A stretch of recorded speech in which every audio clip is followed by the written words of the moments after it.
So just the other day, somebody just told me, that everybody's suffering in a different way, shape, and form, and it's not conducive to just somebody suffering. So they try to tell me that, suffering is something subjective and that essentially everybody experiences it differently, and therefore I shouldn't be judging somebody for suffering the way that they should. I take offense to this statement, and I will quickly articulate exactly why I believe so. Suffering can be judged. I believe that suffering, real suffering, is something that physically can be felt, but it's also something that can be emotionally be experienced. For instance, if you see somebody suffering, they're not just going to laugh and they're not just going to be in la la land. There's clear signs that somebody's essentially suffering. For instance, if you throw paraffin on your hand and you just ignite it, of course, if you have disturbing visionaries or images out of this, I think you should just click away, but I'm just using this example metaphor. Of course you're going to be struggling. Of course you're going to scream like hell. You can't equate that as suffering to say, you can't possibly take that and say, well, suffering from a grievous or a mental illness is like what? I don't think you can compare the two. It's like apples to oranges comparison. It's not reasonable, logical to compare the two. There is an extreme of suffering, there is peaks to suffering, there's troughs to it, but I think there's also the gradient or the slope to suffering. Um, I'm not here comparing suffering. I'm not here to tell you that suffering can be equated, as if the highest form of it is like being on fire. I don't try and compare it as such. Instead, I'm trying to find a kind of a visceral type of attempt at looking at different levels of suffering. Amongst them, I believe, is people essentially who are lazy. People who are suffering what they say is depression. Low common key of depression is just feeling like nothing is worth it anymore, life sucks and stuff. The problem I have with such people is the propositional issue. These people who complain that life sucks have a proper propositional problem. They don't emotionally they don't equate their emotions to the fact that life is suffering or that life is hell. They say propositionally life is suffering, it's cruel. I've never heard somebody who's classically depressed tell me, well, life sucks for me, but for other people it can be good, and I can actually see how life could be good. I've never had somebody who was depressed who told me that they are depressed, but they can completely see how life can be worthwhile living. They can completely understand it. They can completely see and they can accept and sympathize with people who love life. Almost everybody personally and experientially I've met who said that they were depressed told me that life absolutely sucked. There's nothing they're willing to do, and that there's absolutely nothing that can make them happy. They immediately stroke a chord with the fact that they can never mar their life to a better state. So that's what I'm saying when I mean that many types of mental health illnesses are actually, and I'm here talking about depression, because I think many mental health spectrums of depression are actually so because it's conducive to proxy prepositional logic errors. People are willing to accept that life is suffering and that nothing in the world is going to make it better for them. I'm extremely personally just very frustrated and irritated by this. Because such people aren't really willing to walk the road of bones. They're not really willing to lie on the bed of nails, and they're not really willing to make their lives better and swap it for a better world. They're only insinuating that life is suffering and therefore it's not worth living. So there's a lot of fallacies by abduction that these people are committing, and it's very clear to me that it's not just the emotional appeal that these people are slanting. It's not just they're feeling bad one day and they're saying that life is bad, and therefore they're going to accept the proposition that life to them is bad, but life can actually be good. It's not that. I have to kind of backpedal and say that I have experienced for the last 10 months, and this is not just a general piece of anything, but I've experienced the condition that's opposite to what most people experience when they say they're depressed. I'm going to leave it at that and say that I've experienced the opposite to this. I've experienced a life where I was robbed of my quality. I was akin to being in a wheelchair. I physically stopped sleeping in the beginning of this year. The first 5 days were essentially just a sequence of errors of trying to sleep. I was physically out of it. On day 4, day 5, I started to hallucinate. I had visual and tactile and auditory hallucinations. In 5 days' time of no sleep, I turned from someone who's reasonably normal to a person who is otherwise robbed of his own sanity. Within 5 days of time, I turned from someone who's normal to somebody who's essentially completely just engulfed in insanity and mesmerism. Now, luckily, I'm out of that trance. It could always go back to that point. I hope not. Unfortunately, my battle started, my war started with insomnia at the start of this year. I'm not, never will I say that life sucks, never. My battles are not conducive to other people's battles. I would never promote this kernel to the fact that I feel that my life is suffering at this point of my life, at least, to other people, and say that's how everybody should be feeling. I'm not trying to make this a global statement. Nor am I saying that my life will always be like this. You see, the difference between my state of mind and most people who claim they're depression is because I'm willing to say I know exactly what makes me sad. I know that I'm struggling, and I know nobody physically can potentially have a positive state of mind if they haven't slept for 5 days onwards. It's now 10 months. I'm still struggling with sleep deprivation. Really. I'm doing better now, but I'm still struggling with sleep deprivation. For instance, this the last 4 or 5 nights, I've woken up at 3 a.m. in the mornings, and I had a tough time falling asleep again. My sleep was very, very light, quite derelict. And actually, I'm still starving from sleep deprivation. It's so bad that some days I have full blown, it's not headaches, at least I don't really get headaches from sleep deprivation, but it's very, very bad. I do get pain all over my body, and it makes me very anxious. Why am I sleep deprived? I'm going to get into that in another video. Physically, I would never accept the proposition that life sucks because it's an absolute statement, and it's also just a viewpoint. I know that life is absolutely valuable. Just the ability to live. If you think about organismically how difficult it is to actually promote life, it is in itself a miracle. You can't take it away that life is the very thing people fight for. So who are you to say that life sucks? I would never go this far as saying life sucks, because I know if life really sucked, people wouldn't fight for their lives, right? And don't just say it's survival instinct. There's something that you find valuable in life. The reason everybody wants to preserve, the reason that everybody believes in childbirth, is because there's something valuable about life, right? Whether it's right or not, I'm not just going to go into the semantical arguments of this. I'm just going to promote this as an idea that there has to be something valuable in life if people fight to the end of their teeth to be able to promote life as much as they can, maximally put, right? So I find it, I'm always I'm just in general a very intellectually curious person. I've always been throughout my life. Like if you know me, I'm extremely intellectually curious. I love intellectual pursuits. I absolutely value intelligence. I think being dead is the opposite worst thing that can happen. But at the same time, being robbed of the ability to live is worse for me. And that's the difference, the cornerstone difference that I'm trying to promote here is the inability to live is worse for me than living and deciding life is bad. There's two different separate propositional statements that I'm making. One is you're living in a life of hell. You're physically experiencing pain, and in my case insomnia, that physically I just can't feel good. And in that state, of course, you're not going to have the absolute value of life. But I would never dethrone somebody or other people and say, well, they're just normal people or normies or whatever. That's just doomerism and fatalism. I would never promote that statement. It's not only wrong, it's it's factually fallacious. I mean, I think, and that's kind of where I mean. I believe these people should be stopped. I believe people who promote the sense of fatalism and absolute abhorrence or misanthropism should be, they should be banned from YouTube. And I don't understand why all these videos of these haphazard doomers and essentially fatalistic misanthropes and misologists are just roaming the whole internet. And to me, the only sensible thing is actually that this is becoming the heyday. This is becoming this, and as somebody right now who's struggled for so long with a condition that I can't cure, nor can I really understand the culprit of it, or why it's perpetrated the way it is, I absolutely find it's very childish and very infantile to me that people have this worldview. So I think it's clear that suffering. The thing is, suffering isn't just something that's heterogeneous the same way all the time.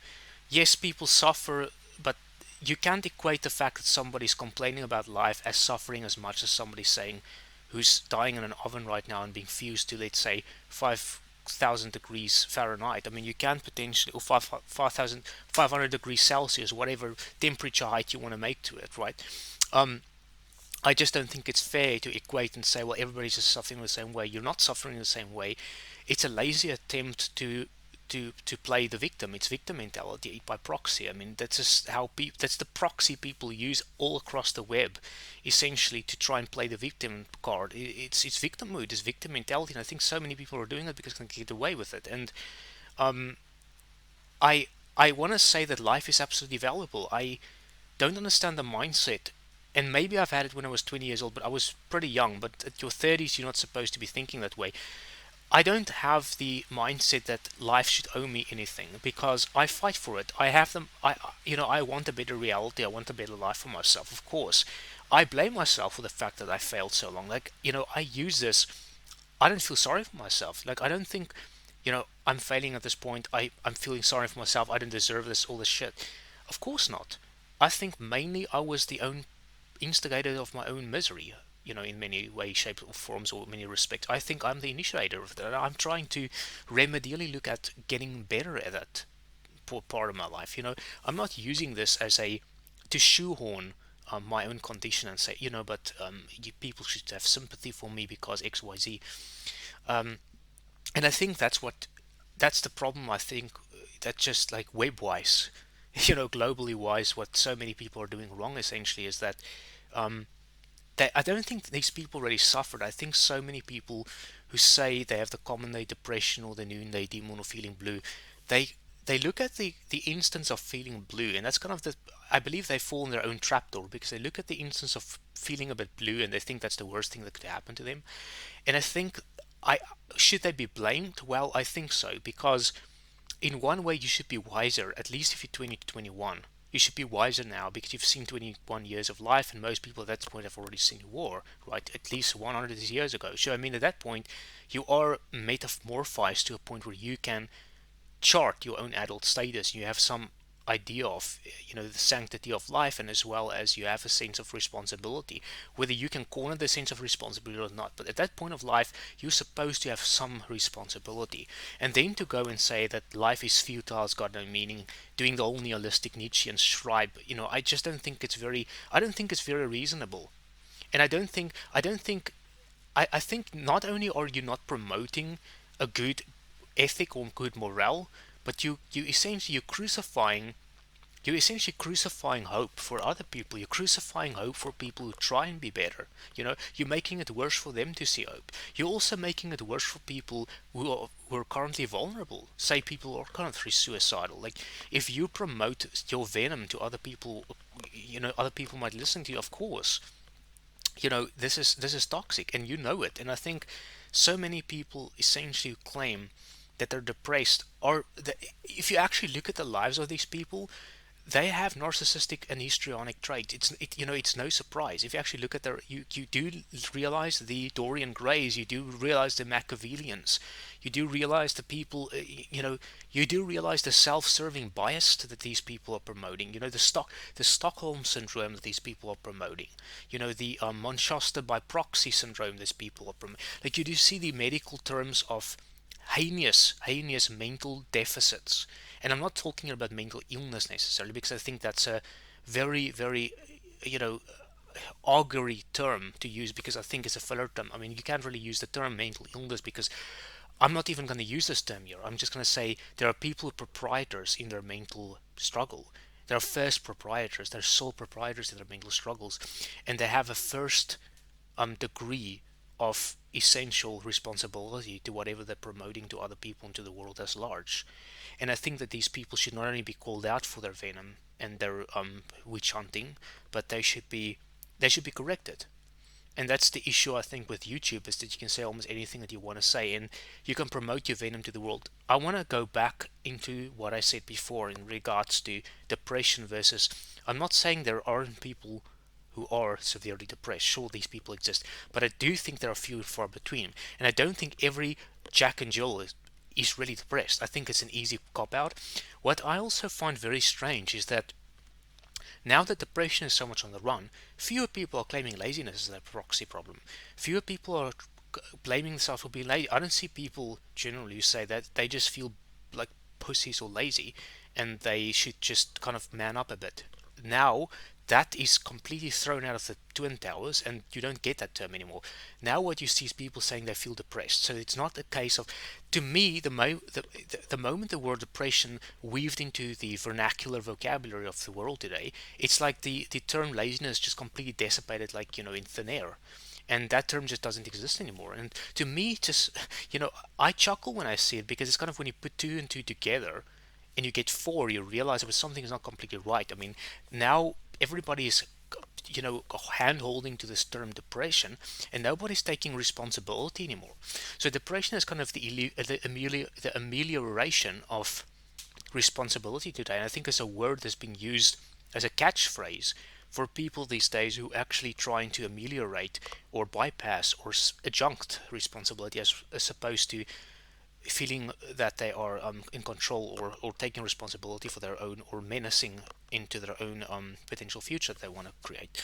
So I want to say that the problem with the classical problem that everybody's suffering the same way is completely and factually untrue. It is absolutely a fallacy of abduction, and it's absolutely also an appeal to sympathy. If by and large that has any type of meaning relative to whatever you're trying to ignite, um, there's absolutely no substance to such a claim. Because in philosophy, in philosophy there's a claim called the absolutist phrases, where essentially it's a claim that you make that you can disprove. So you have, I think they also call it as an ad reductio argument, meaning that it's a circular argument that you can actually disprove. It's something that chases its own, like a dog chasing its own tail. Like, this argument does the same thing. So it's that. Yeah, sorry, I was just kind of looking into something in the sideway, but this is essentially the argument that says X is true, but because you can't prove X is false, it's got to be true because I say so. So I can't remember what the I say so fallacy is called, but basically the whole fallacy is around the point that you have an ad reductio, you have a beggar's belief, or a begging the question fallacy of someone who's essentially curtailing this argument that because you can disprove me, it's got to be right. And the same thing that we would prove as incoherent is necessarily true when it comes to depression, which I kind of found completely full of folliness. Is when it comes to depression, now all of a sudden you've got to believe people just because they're depressed and they're saying that they're suffering, just because they're saying so. Whereas when you actually look at these people, you realize that something is really off. For instance, most people who do claim that they're depressed don't seem to exhibit the signs of suffering that we know normal people exhibit when they're suffering. For instance, the fact that people not cry, not simply just sitting in the corner, but people physically show signs of pain. People physically show signs of extreme, like for instance, your face goes pale. I remember in the first 5 days of not sleeping, there were clear signs that I wasn't sleeping. My eyes were red. I started seeing things. I started hearing things. These are completely. These are ravenous signs that is they're telling. You cannot fake it. It's unimpeachably correct. You have to, it's as clear as daylight when somebody's like really suffering. It's like there's no way you can fake it. And it's like when you look at people who are essentially saying, or purporting that they're depressed, few of these people recount signs of suffering that you would otherwise transcribe to people who really are in pain. And to me, that is just it's hard for me to kind of believe, especially since these people want sympathy and they have enough energy to kind of surmise or entice or retice sympathy from others. I find it very difficult to believe that these people are really who they say are, and actually feel the way that they're actually saying they are feeling as. And I'm not saying I don't have sympathy for people who say they do. I do. For me, suffering something that is on the line, because people suffer, I invariably feel that there's some sort of humanity in me. Of course, there's a common humanity that I can attest to. I don't just discount somebody from suffering and say that person has no worth. I feel somewhat sympathetic to people obviously crying. I may not be that as sympathetic, because sometimes, of course, I also have the internal judge in me that would say, well, maybe this person is actually just putting a bit, she's trying to burn her candles on both ends, and she's trying to have it both ways. And of course, this person doesn't really want to take or nor take responsibility for their lives. So, of course, in that case, I would potentially diminish my amount of sympathy I have for a specific party. So my sympathy is also not linear. It's not flatlined. I have an oscillating sense of sympathy towards some people, and especially so obviously that's something that does change and it adjusts based on the party that I do see or witness. Um, but that's directly, obviously, sympathy to me is something that's directly correlative to what I see as a human. If my internal spidey senses tell me that somebody is potentially just faking and want sympathy or trying to entice sympathy from others, or as otherwise known as a narcissist or a self-serving person, I would potentially halt on my sympathy and I won't be able to feel as much sympathy. I would most likely result to irony or sarcasm even. So I think that's just human. I think when people tell you essentially that you are being cold or you're just reticent emotionally or that you are essentially completely just um, you're unapologetically rude or whatever they want to victimize you as, I think this is just normal human nature. I think when you feel that somebody's not really suffering, maybe that's just right, maybe that's just the way it is. And I think the fact that many people would sympathize with such a party is because they had to learn, or that maybe they themselves are like that, so they had to learn to sympathize with that party. But I don't think pain is difficult to describe people. I know if I'm in pain, people can see I'm in pain. For instance, if my anxiety is very very high, say, um, and I can't physically sleep because of my anxieties, it's so extremely high, and I can't shut off my mind. It's not difficult to see that I'm in pain at that point. I may not be in pain during the day, but I won't say I'm in pain during. But at night, if I don't sleep, for instance, I'm in pain. Of course, right? It's not difficult for me to fake. It's not difficult for me to essentially tell people that I'm in pain. To me, pain is essentially where the mental oversaturates in the actual physical. What happens in that case is that your physical self start to fail or fall apart as a result of your mental world, and that's where the pain starts to come. It's not necessarily with the mental part. It's not necessarily that say you're anxious and you're just anxious. That's not necessarily the painful part of it. The painful part to me is where the anxiety starts to eclipse your ability to live. For instance, in my case, sleep. Sleeping is usually the first sign that I believe the pain starts to get worse. The inability to essentially sleep is to me painful, and I think that's fair to say that that's where the pain comes from. But I'm not going to be the one playing victim and say, well, I have anxiety. Say people need to give me. There, I would say that people are faking it. So when people are using anxiety as simply as they're anxious and they're in pain, anxiety is not the same as being in pain. It's uncomfortable, but it's not painful. It's where anxiety starts to cross pollinate that it becomes, if you know what I mean, it's where it starts to cross pollinate. Now, as somebody with severe treatment resistant anxiety, I'm never going to be saying anxiety is painful. It's very uncomfortable to sit with it. um, I know I do a disservice to a lot of people suffering, but I have treatment existing anxiety.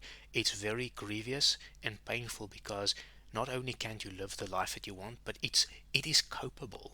That's the thing. You can learn to cope with it, and you can learn how to get wiser. But when it cross pollinates to the sleep, that's where it gets hard because there's no way for you to learn and become wiser because your sleep is essentially completely fucked, right? So I'm never gonna shoehorn this thing and say blow it out of the wind and say people should feel sorry for me because I I don't try and recite sympathy. I'm not trying to indice sympathy in my life. I'm not trying to promote um, being a worry weller.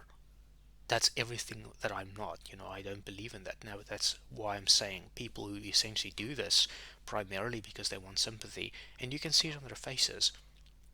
Um, I don't think I have anything more to say. I might make a next video about it. But that was just kind of a little bit of a rant on why I think a lot of people they aren't really, they make their own problems worse than they really should. And yeah, I don't really have much more to say about this